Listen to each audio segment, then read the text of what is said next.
Welcome to online education of standard 12th, that is subject commercial correspondence and secretarial practice. Chapter number 1, issue of shares, session 2. Students, in the first chapter you had seen the process of application and you had seen the how company acquires the capital, how it sells its securities, and how the allotment of share is done. Today we are going to see the procedure of share allotment. In the last video we had seen the procedure of share application, that in what formats, what is the procedure for share application, that a share applicant can follow the procedure. Okay, now this procedure it is done by the company. Okay, so let's see the procedure of share allotment. First thing, what is share allotment?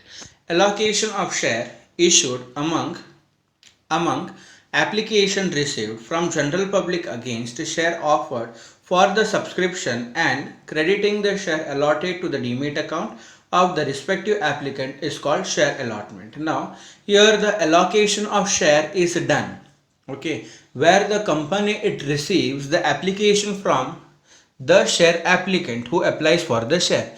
okay, जब कि मतलब share applicant ने यहाँ पर shares के लिए apply किया हुआ है और उस पर्टिकुलर पर्सन को यहाँ पर जब कंपनी शेयर्स दे रही है, that particular procedure is known as what, a share allotment. Clear? Then let's start with the procedure of share allotment. Now first thing, receiving the share application and blocking the application amount in the bank account of the applicant by recognized bank branches from ASBA procedure and submitting an application to the syndicate member appointed by the company for the public issue. Okay, तो अब यहाँ पर देखो, सबसे पहली चीज जो की जाती है that is what, the share application is received and the amount is blocked through the escrow account. Okay, in the escrow account through ASBA process, the demat account of that particular share applicant and the escrow account of that particular company, okay, both are completely linked with what, through ASBA process.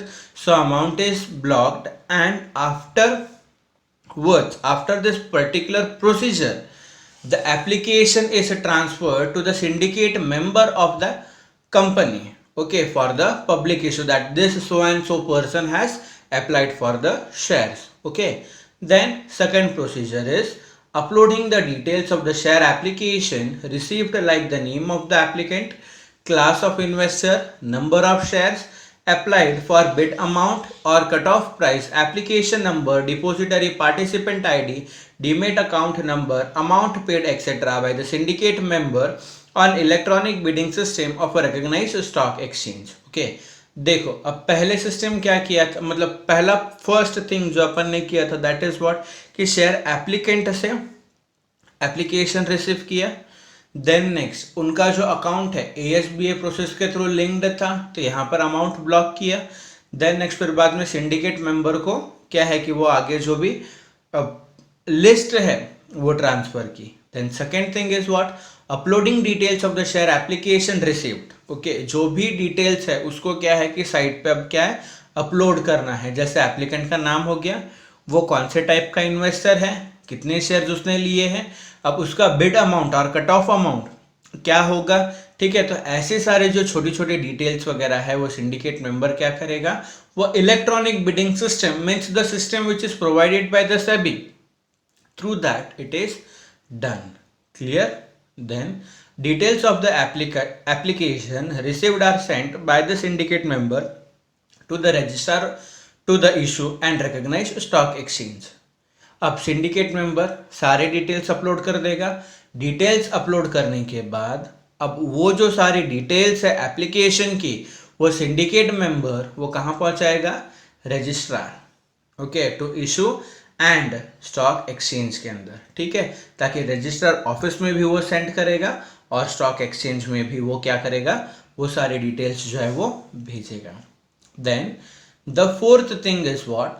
The application received are classified into different categories of investors like retail investors, high worth investors, institutional investors and employees of the company by the registrar to the issue and a statement containing all the details is prepared. अब देखो यहाँ पर share application तो करेंगे, फिर बाद में क्या है कि उनको अलग अलग कैटेगरी में डिवाइड करना है. अब अलग अलग कैटेगरीज कौन कौन सी हो गए भाई? वो पर्टिकुलर पर्सन रिटेल इन्वेस्टर है तो ओके, रिटेल इन्वेस्टर के साथ हाई न्यू वर्थ इन्वेस्टर हो गया, इंस्टीट्यूशनल इन्वेस्टर हो गया, या तो कोई एम्प्लॉय है कंपनी का. ठीक है, इस तरीके से यहाँ पर अलग अलग कैटेगरी वाइज उस पर्टिकुलर शेयर एप्लीकेंट को डिवाइड किया जाएगा कि भाई किस अकॉर्डिंग यहाँ पर मतलब फिर उस अकॉर्डिंग क्या है कि डिटेल्स और स्टेटमेंट यहाँ पर बनाई जाएगी. Then fifth is base of allotment among the applicants from various categories of the investors is decided jointly by the registrar to the issue, lead manager, syndicate member, company secretary and board of director. Okay, अब देखो जो base of the allotment है in the sense अब यहाँ पर application से ज़्यादा आए हैं तभी अलॉट यदि कंपनी को कम करना हुआ तो उसका जो पूरा बेस है कि भाई किस अकॉर्डिंग अपने को यहाँ पर पूरा जो ये शेयर अलॉटमेंट करना है, कितने शेयर्स देने हैं, किस प्रोसीजर के अकॉर्डिंग देने हैं. ओके, तो यहाँ पर क्या है कि जो registrar officer, lead manager, syndicate member, company secretary और ये जो बोर्ड ऑफ डायरेक्टर, ये सारे मेंबर्स क्या है कि डिसाइड करेंगे कि भाई किस बेस पे यहाँ पर हमको शेयर्स जो है वो प्रोवाइड करने हैं. Then shares are allotted to the various applicants on the basis of the pre decided formula of the allotment. अब देखो देन जो भी ये पूरा प्रोसीजर है वो फॉलो किया जाएगा जो कि सारे मेंबर्स मिलकर यहाँ पर क्या है कि डिसाइड करेंगे जो भी फॉर्मूला है. मोस्टली प्रोरेटा बेसिस पे यहाँ पर ये फॉर्मूला यूज करते हैं. क्लियर? देन उसके अकॉर्डिंग क्या है कि वो उस पर्टिकुलर पर्सन को शेयर एप्लीकेंट को शेयर्स अलॉट कर दिए जाएंगे. Statement of the share allotment is prepared by the registrar to the issue and sent to the recognized stock exchange, depository and SEBI. Okay, अब जो पूरा जिस अकॉर्डिंग यहाँ पर शेयर अलॉट किया गया है वो उस अलॉटमेंट का पूरा स्टेटमेंट बनाया जाएगा जो कि registrar office, recognised stock exchange में, डिपोजिटरीज के पास और यहाँ पर क्या है कि सेबी के पास भी वो लिस्ट पहुंचाई जाएगी. Then is shares are credited to the demat account of the applicant by the depositories and applicants are informed regarding the share allotted or not through SMS and email by the depository and recognized stock exchange. Thereafter, lead manager takes further action to the list the share on recognized stock exchange. अब देखो जो shares है वो share applicant के demat account में credit कर दिए जाएंगे. जब अकाउंट के अंदर शेयर्स क्रेडिट किए जाएंगे उसके बाद ही वो शेयर होल्डर बनेगा. उसे कितने शेयर्स मिले हैं, कितने कैंसिल हुए हैं, उसके पीछे रीजन क्या है, everything is given, every information of about the shares and all it is given through what? It is given through SMS and email. Clear? Then legal restrictions and provisions on the share allotment कि भाई अभी share allotment के ऊपर कौन कौन से restrictions है जो कि फॉलो करने पड़ेंगे. ओके, अब देखते हैं. अब ये जितने भी सारे रिस्ट्रिक्शंस वगैरह बताए गए हैं ये सारे किसके अकॉर्डिंग होंगे? ये सारे होंगे कंपनीज एक्ट 2013 के बेस पे और जो कि सेबी के गाइडलाइंस के थ्रू यहाँ पर ये सारा जो रिस्ट्रिक्शंस है वो दिए गए हैं which the company has to follow. अब पहला देखो, A company cannot issue shares at a discount in a public issue. अब कंपनी जो है वो जो शेयर्स है वो डिस्काउंट पे इशू नहीं कर सकते। Okay, in the sense market के अंदर डिस्काउंट के ऊपर नहीं, यदि प्रीमियम के ऊपर हो तो वो चले, प्रीमियम पे हो वो चलेगा, बट यहाँ पर डिस्काउंट में क्या है कि शेयर्स कभी भी कंपनी जो है वो इशू नहीं कर सकते। Then a minimum of 10% of the share issued will be received from the retail investors in the public issue। अब 10% जो है वो मिनिमम शेयर्स किसके लिए रखने होंगे, अपन ने पहले भी देखा था कि वो रिटेल इन्वेस्टर्स के लिए रखना होता है। Then third one is all types of investors have to make the application through ASBA process. अब जितने भी पर्सन हैं जिन्होंने शेयर्स के लिए अप्लाई किया हुआ है उनको क्या फॉलो करना पड़ेगा, उनको ये जो शेयर एप्लीकेशन है, जो प्रोसीजर है वो उनको फॉलो करना पड़ेगा। That is they have to link that application through ASBA process. They have to do the whole procedure with the ASBA process only। Then is entire process of the public issue including opening of subscription, accepting applications, allotment of the shares and listing of the shares on the recognized stock exchange is to be completed within the 10 days. Thereafter, trading of the shares allotted will commence on the recognized stock exchange. Demat account is compulsory for applying of the shares and the shares will be credited into the demat account of the applicant only। अब देखो ये जो subscription का है, then accepting है, ये जितना भी पूरा प्रोसीजर है वो 10 डेज के अंदर कंप्लीट हो जाना चाहिए।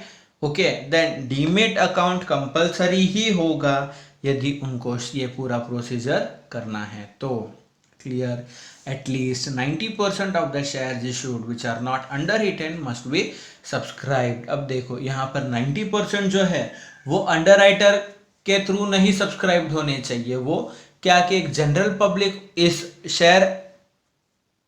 शेयर अमाउंट को, okay, the general public has to subscribe it। okay, there should be no underwriter in the 90% of the share, then only a company can issue the shares। The company cannot issue shares if the applications received are less than 90% of the shares minimum subscription that is issued। अब देखो यहाँ पर क्या है कि जब तक minimum subscription complete नहीं हो जाता है तब तक क्या है कि कंपनी जो है वो शेयर्स को इशू नहीं कर सकती। Then a company is required to issue the shares through book building process in certain criteria let down by the SEBI are fulfilled by the company। अब कंपनी जो है वो पूरा जो भी book building process in the sense the procedure which is decided by the SEBI that the company has to follow for the share application and even for the allotment, the whole procedure should go on through what, through the guidelines as per SEBI only। If shares are issued at the fixed price decided in advance, the company must get the prospectus sanctioned by the SEBI, and if the shares are issued through book building process, the company must get the red herring prospectus sanctioned by the SEBI। अब देखो जब if it is pre decided कि हाँ हमको application के time पे ये particular amount जो है वो मंगवाना है, what ever the amount is decided of that particular share, okay, face value उसका भले कुछ भी, सॉरी मतलब उस पर्टिकुलर शेयर का जो भी अमाउंट डिसाइडेड हो वो यदि डिसाइड कर लेते हैं पहले से तो यहाँ पर कंपनी क्या है कि प्रोस्पेक्टस इशू करेगी। ओके, और यदि ये डिसाइड नहीं होता है कि किस रेट पे यहाँ पर शेयर इशू करेंगे तो तब यहाँ पर क्या कि जो ये रेड हियरिंग प्रोस्पेक्टस है वो इम्पॉर्टेंट बन जाता है किसके लिए, जब अपना जो अमाउंट है वो pre decided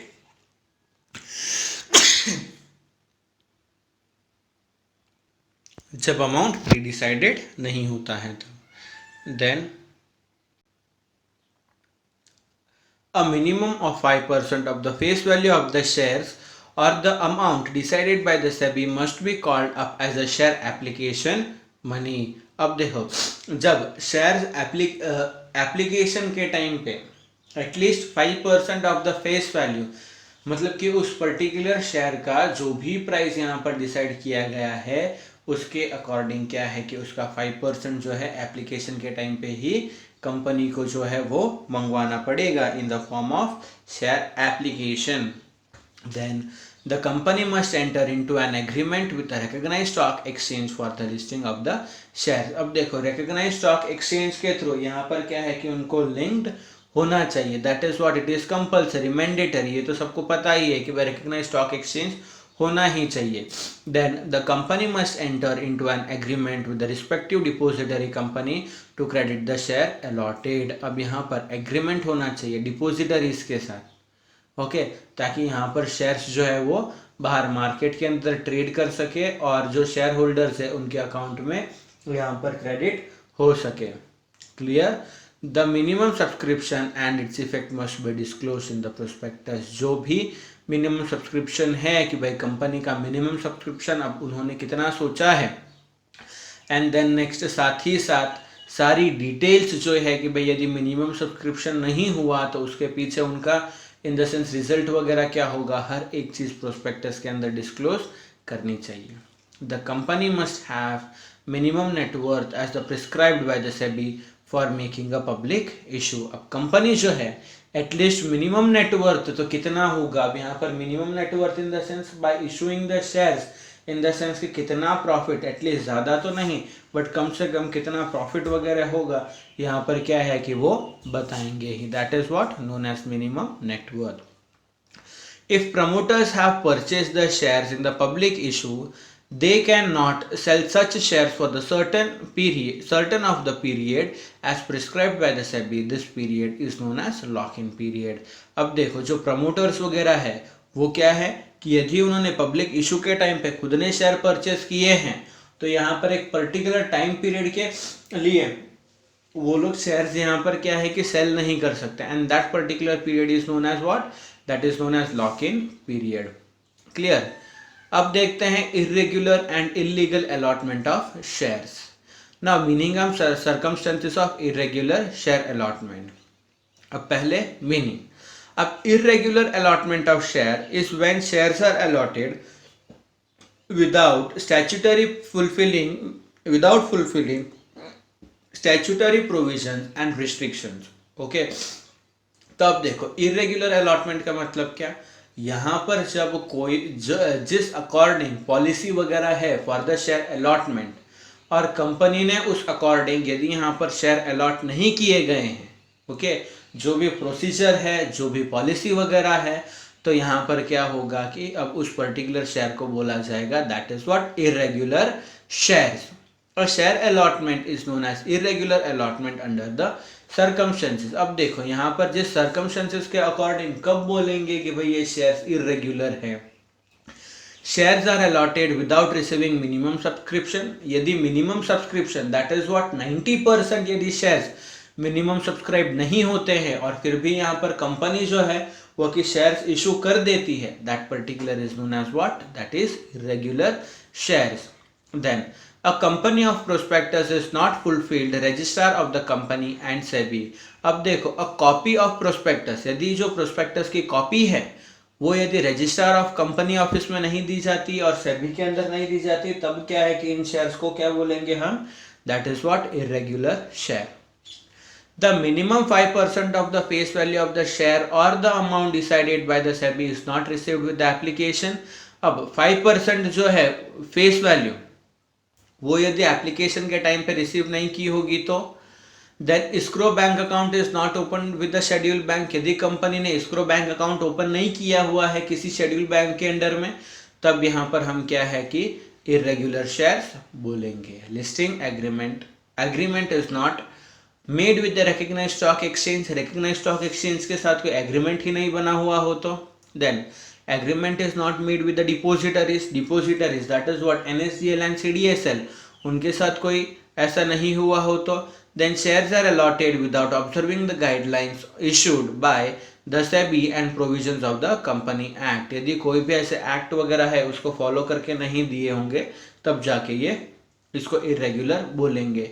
information given in the prospectus is misleading और इनकरेक्ट. यदि कोई भी इंफॉर्मेशन यहाँ पर पास की गई है वो इनकरेक्ट हुई तो okay. Then effects of irregular share allotment कि भाई क्या क्या हो सकता है. When a allotment of share is irregular, applicant can get the allotment cancelled at his option and can get the refund of the amount paid on the shares. अब यदि वो शेयर्स है ओके कंपनी ने issue किए that is what irregular share, यदि share applicant चाहे तो यहाँ पर क्या है कि उनको कैंसिल करवा के अपना अमाउंट पूरा रिफंड करवा सकता है। देन देखो, case of irregular allotment, the applicant can get the allotment cancelled if any loss has been incurred him due to this allotment. यदि उस पर्टिकुलर शेयर एप्लीकेंट को कोई भी नुकसान हुआ है इस शेयर अलॉटमेंट से, तो वो उसके लिए भी, उस लॉस के लिए भी यहाँ पर क्या की क्लेम कर सकता है। Then the time limit for the same is as under. अब किस किस सर्कमस्टेंसेस में ये हो सकता है? Application for cancellation of the share allotment can be made within the 2 months of the statutory meeting. Okay, अब देखो यहाँ पर जो एप्लीकेशन है कैंसिल करवा सकते हैं जब कंपनी का स्टैट्यूटरी मीटिंग होगा। ओके, अब स्टैट्यूटरी मीटिंग क्या होता है? That is done for the life time में, एक ही बार होगा कंपनी के लिए। ओके, अब वो होने के ठीक 2 महीने बाद, then within the 2 months of the allotment of the share if the allotment was done after the first statutory meeting. अब स्टैट्यूटरी मीटिंग नहीं हो चुकी है, तो उसके 2 महीने के बाद ही यहाँ पर क्या है कि हम लोग इन द सेंस वापस से क्या है कि रिफंड के लिए क्लेम कर सकते हैं। Then a director is personally responsible to compensate the loss of the company or shareholder if he is willingly violates the provision of the statutory allotment or allows other to violate them.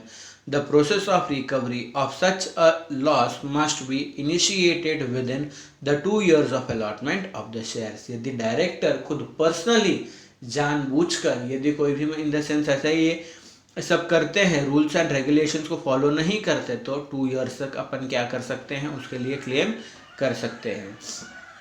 अब देखो, meaning of irregular illegal share allotment. अब illegal share allotment क्या है? Allotment of the share is considered illegal under the following circumstances. Okay, अब पहले देखो कि illegal कब होंगे। Share allotment is a contract between a share holder and the company.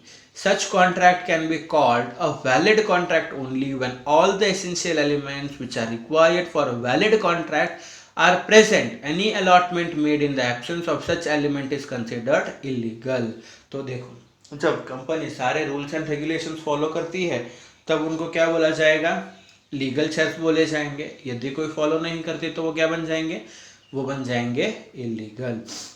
Then share allotment is considered illegal from the beginning if the following elements are absent. अब देखो, ये जो नीचे एलिमेंट्स दिए गए हैं, यदि इनको फॉलो नहीं करते तब जाके क्या होगा कि वो इलीगल शेयर्स कहलाएगा। अब पहला है ऑफर। ओके, अब देखो, पहला ऑफर कौन करेगा? यहाँ पर जो शेयर एप्लीकेंट है वो कंपनी को ऑफर कर रहा है कि प्लीज आप हमें शेयर्स दो। The applicant who wants to become a shareholder must have applied to the company for purchase of the share. Such application is called offer. Okay, अब उस शेयर एप्लीकेंट ने क्या है कि अप्लाई किया हुआ है शेयर्स के लिए, तो उसे क्या बोलेंगे? वो होगा that is called offer. Then is acceptance of offer. अब एक्सेप्टेंस किस तरीके से? यहाँ पर उस पर्टिकुलर शेयर होल्डर ने शेयर एप्लीकेंट ने शेयर्स के लिए अप्लाई किया हुआ है और यहाँ पर कंपनी क्या है कि उसको ऑफर करेगी, उस ऑफर को एक्सेप्ट करेगी थ्रू अलॉटमेंट, तब जाके क्या है कि उसको हम लोग ऑफर ऑफ एक्सेप्टेंस बोलेंगे। It is necessary that the company must accept the offer when the directors passes a resolution for the share allotment. The offer is said to be accepted by the company. यदि share holder company जो है वो share allot कर देती है उस particular share applicant को, तो उसको ऑफर एक्सेप्ट किया है ऐसा मानेंगे। Then informing the acceptance of offer. The company must inform the shareholders about the acceptance of the application. When an allotment letter is sent to the applicant by the company, it is said that acceptance of the offer has been informed. अब देखो, जब company inform करेगी यहाँ पर share holder को कि भाई उनका यहाँ पर शेयर एप्लीकेशन जो उन्होंने किया हुआ है, तब उनका जो ये ऑफर है उसको एक्सेप्ट कर लिया करके, ठीक है, तब अब वो जब लेटर भेजेंगे उस पर्टिकुलर पर्सन को कि भाई हाँ, आपके जो आपने ऑफर दिया था हमको, हमने उसको एक्सेप्ट किया है, तो वो लेटर के थ्रू यहाँ पर एक एक्सेप्टेंस लेटर भेजेंगे। अब कंसिडरेशन क्या? जब वो एप्लीकेंट जो शेयर अलॉटमेंट का यदि प्राइस है वो पे कर देता है तो तब उस ऑफर को क्या बोलेंगे, हम उसको कंसीडर करेंगे कि भाई हाँ उस पर्टिकुलर जो पर्सन है वो अब उस शेयर अलॉटमेंट को अब वो कंसीडर कर रहा है। ओके, ये था पहला procedure. If the shares are allotted against the provision of the article the allotment is considered illegal. अब देखो, जो वो शेयर हैं कोई प्रोविजन को फॉलो नहीं किया हुआ है, कंपनी के कोई किसी आर्टिकल में भी ऐसा कुछ लिखा हुआ नहीं है, तो उस टाइम पे यदि ये ऐसा कुछ कर देते हैं तो क्या है कि वो इलीगल शेयर्स माना जाएगा। If shares are allotted by individual director, it is said to be illegal as per the Companies Act. Share can be allotted by the board of directors only. तो कोई और जो दूसरे बोर्ड ऑफ डायरेक्टर्स है वो यदि यहाँ पर क्या है कि शेयर्स इशू कर देते हैं तो वो इलीगल माना जाएगा। क्यों? क्योंकि एज पर कंपनीज एक्ट 2013 सिर्फ और सिर्फ जो बोर्ड ऑफ डायरेक्टर्स है वही क्या है कि शेयर्स इशू कर सकते हैं। If shares are allotted by violating the essential provisions for listing of the shares on stock exchange the allotment is considered illegal.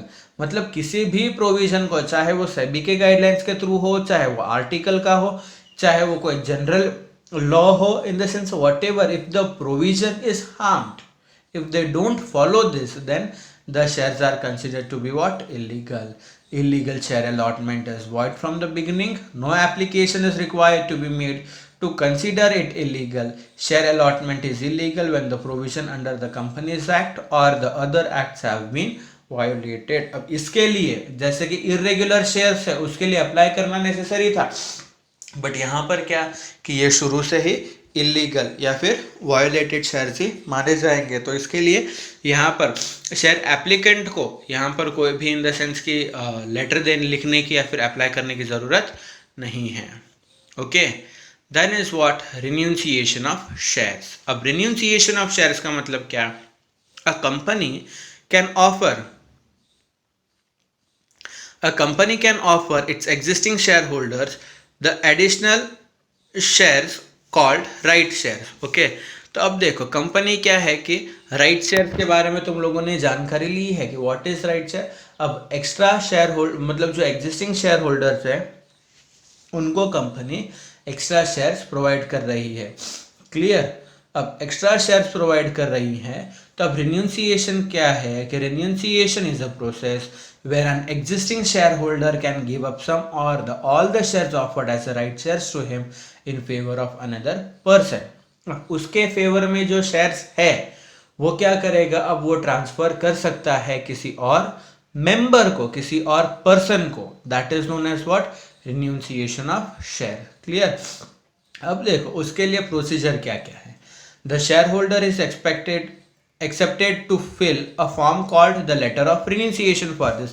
अब यहाँ पर राइट शेयर्स यदि कंपनी दे रही है तो पर्टिकुलर शेयर होल्डर क्या है कि वो उनको देना पड़ेगा क्या कि एक फॉर्म फिल करना पड़ेगा जिसको बोलेंगे हम लेटर ऑफ रिन्यूंसिएशन। क्लियर?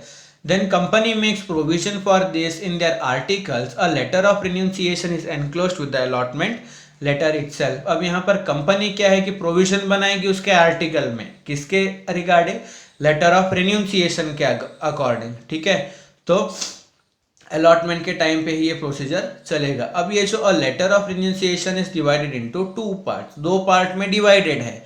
अब पहला देखो, the first part is letter of renunciation in which the original shareholder signs and states that he wants to renunciate some or all shares in favor of the certain person.